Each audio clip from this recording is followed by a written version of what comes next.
Hello ladies and gentlemen, I'm the man with the annoying voice, I'm the Viper, and I'm here to break down the teams attending this year's League of Legends World Championship. With League getting so much more exposure thanks to sites like ESPN, there are bound to be newcomers who want to start following the scene, but they don't have time to research all of the teams, their styles, their histories, if their history is interesting enough, the players they want to watch out for, and things like that. So that's why I'm here. Hopefully anybody who's new to competitive League of Legends will find this video informative, and hopefully people who are already seasoned with following the League esports scene don't find it too annoying or cringy. Before I begin, I just want to say, what you see on your screen right now, that's not going to change. I don't have any fancy visuals or something. That's a separate project I'm working on, but I decided to take a break and just do this sort of open, free-form kind of vlog without a video, because I don't have a video camera. Oh yes, I also want to apologize for any noise. I live in the city. There's a subway station a block away. Subway's going by right now. Hopefully you guys can't pick it up too loudly or it doesn't bother you too much. But let's get started on why I'm here, which is to talk about SK Telecom T1, with Marn in the top lane, Bengi and sometimes Tom in the jungle, Faker and sometimes EasyHoon as the mid laner, Bang as AD carry, and Wolf as support. SK Telecom has a style where they are defined more by pressuring lanes and skirmishing. They de-emphasize taking 5v5 team fights. They prefer to just have Bengi gank the lanes, get the towers down, and then use that lead to snowball into the team fight phase.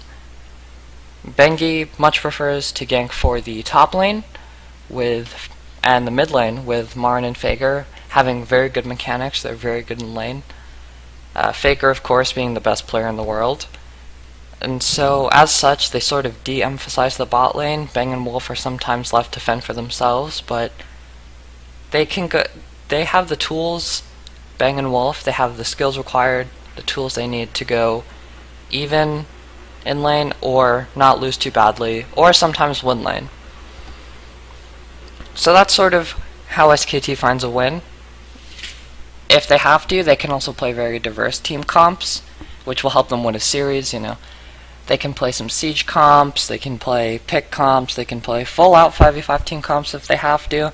This is part of the reason is thanks to Faker having an incredibly deep champion pool, as well as a very wide one. So he can play all sorts of champions and he can play them well, and that's part of the reason why he's the best player in the world. But he wasn't always considered the best player in the world. He began his competitive career in 2013, on SK Telecom actually, in a tournament called Champion Spring. And so the lineup back then was, instead of mine, they had Impact. That SK Telecom lineup still had Bengi in the jungle. Faker was still the mid laner. But their bot lane was different. In 2013, they had Piglet as the AD carry and Pumandu as the support. And so in Champion Spring 2013, Faker, Bengi, and Piglet were all picked up out of solo queue. They were rookies, known for they just had good mechanical talent. They didn't know how to properly communicate with the team, how to properly ward, how to move together, how to avoid the bad tendencies that arise in solo queue. And so that team of rookies surprisingly got first place out of their group, and then swept their quarterfinals opponent, Najin Shield. And they went on to face a team called MVP Ozone in the semifinals. They lost that series, but ended up winning the consolation final against CJantis Frost, which earned themselves third place in the tournament. So 3/5 of the roster being rookies, getting third place in the tournament, that's pretty impressive. And the team continued to impress people in the summer season. This time, they didn't just get first place in their group, but they also didn't drop a single match during the group stages. They went 6-0.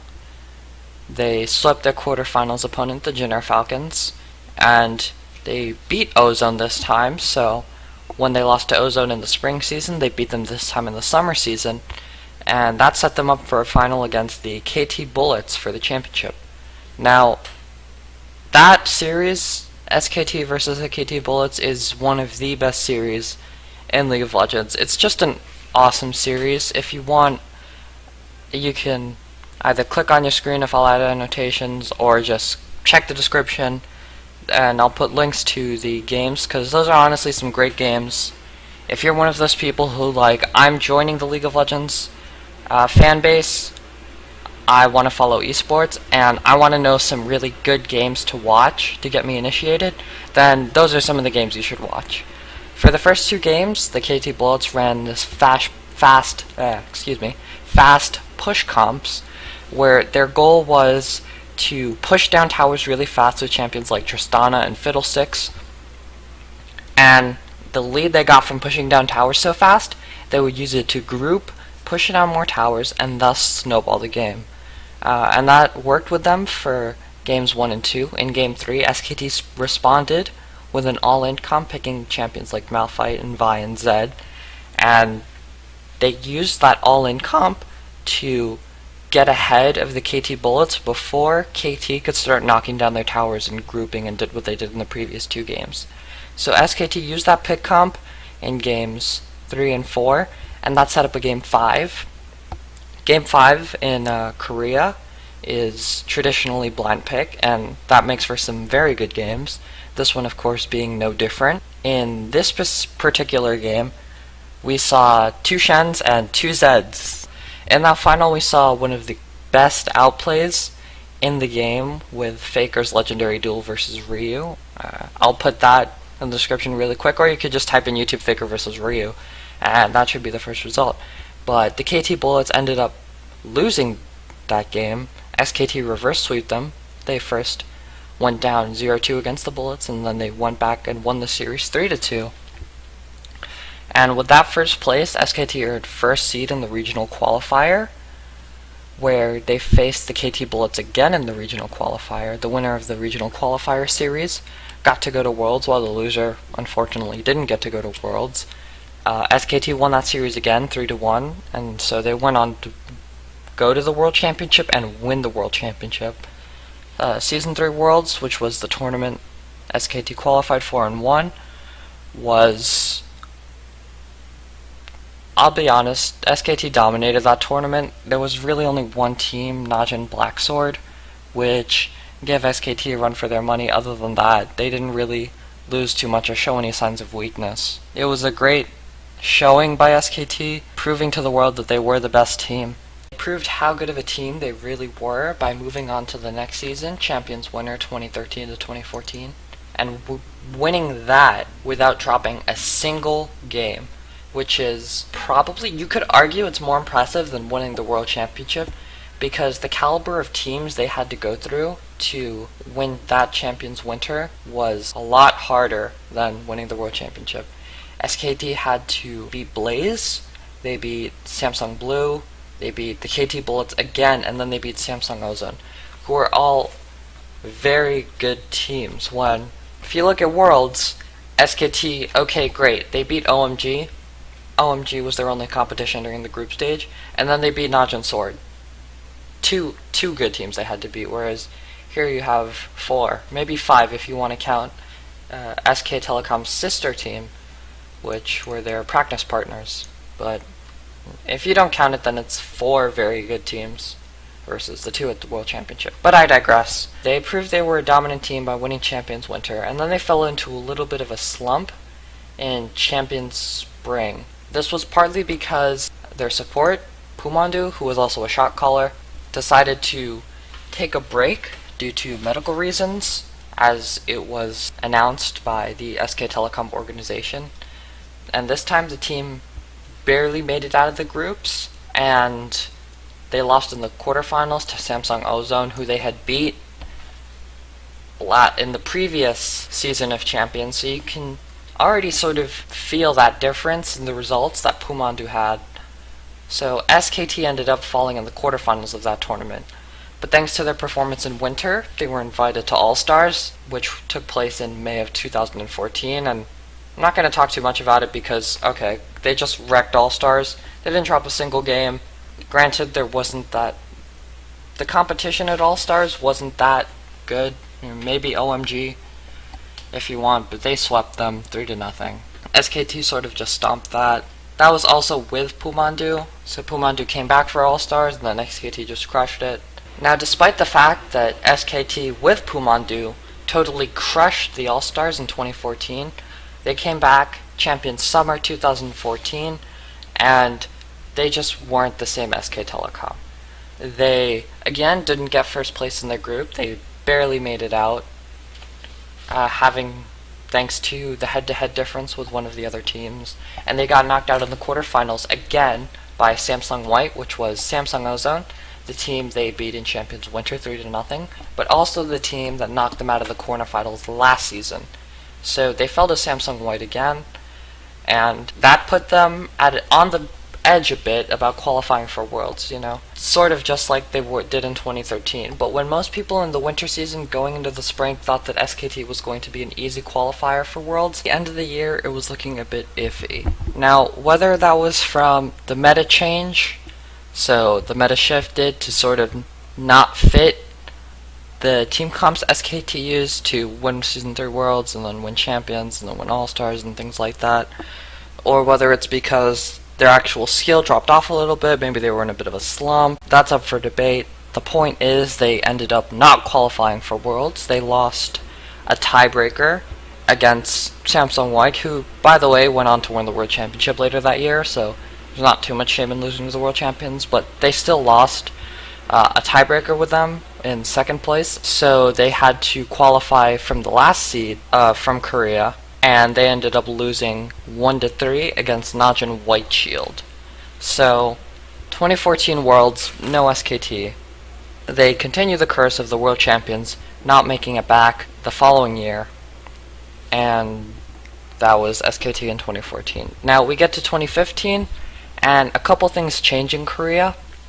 As opposed to tournaments, Champions Winter, Champions Spring, Champions Summer, it's now just Champions Spring and Champions Summer.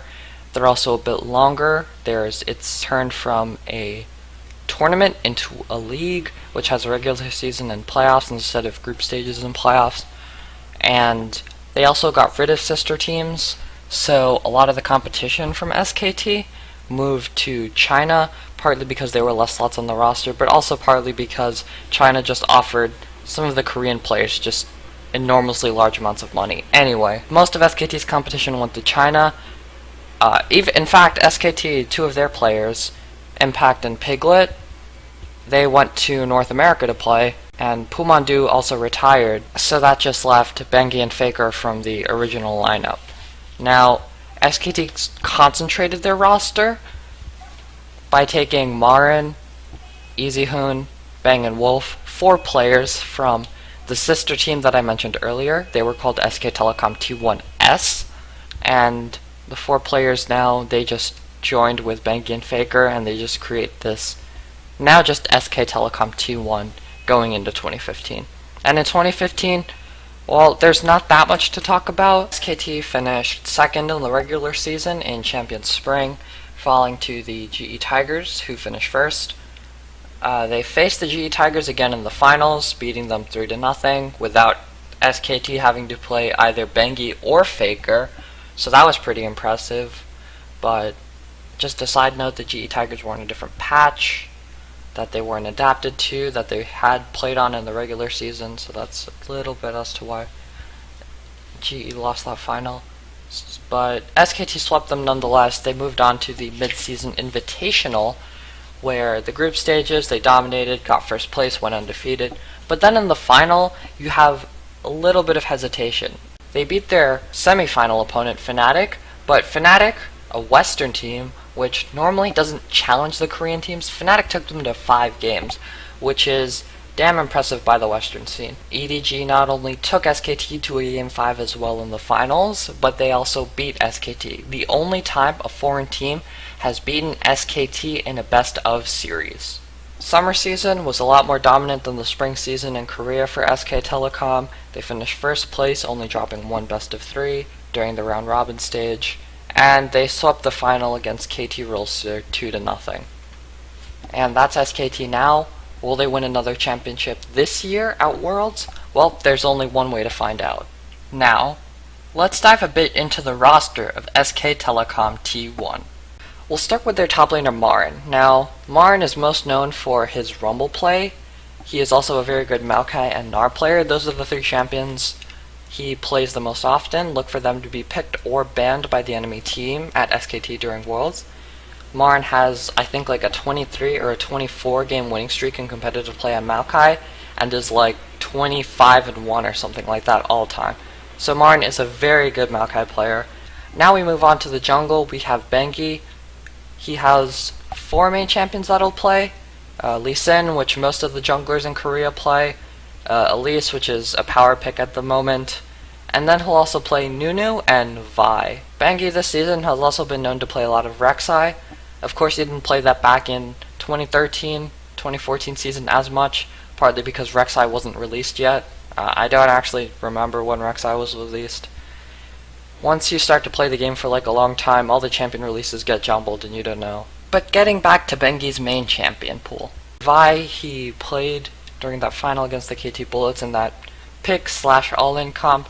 And then Nunu, he just plays to be aggressive, up in your face with the enemy jungle, counter jungle, put some wards down, and that will allow his lanes, specifically Faker and Marin, to play more aggressively, like I mentioned before. Now, the other jungler for SKT is Tom. He hasn't played too much, only in 17 of SKT's game, and he's only played in 2015. But he does hold a very good competitive record, 15-2 in his career, even though his career is very short, which is an 86% win rate. Let me just check that really quick. 15 over 17, 88% win rate all time, and he's finished with a Sightstone in all but one of his games, so 16 games. So he's finished with a Sightstone or Ruby Sightstone in 94% of his games. Just a little fun fact I noticed when researching him. Now we get to Faker, the man, the myth, the legend, the best player in the world. This guy has such a wide and deep champion pool, which means he can play a wide variety of champions and play them well.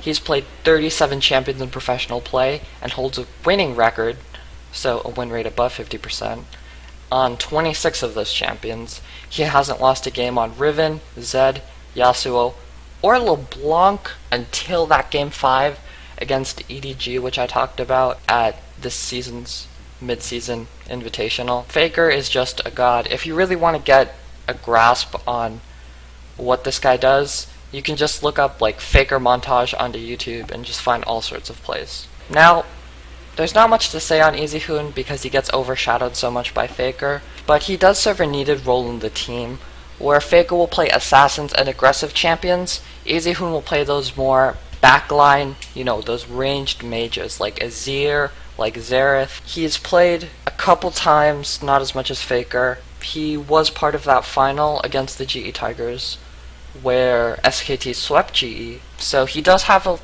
some accomplishments. He also reached the semifinals on SKT's sister team, SK Telecom 2-1S, in the summer of 2014. So he's just an overall solid player. Not as explosive as Faker, but a solid player. And finally, we get to their bot lane. Bang is the AD carry, Wolf is the support. Now yes, these guys are the quote-unquote weakest on the team, but they aren't weak, per se.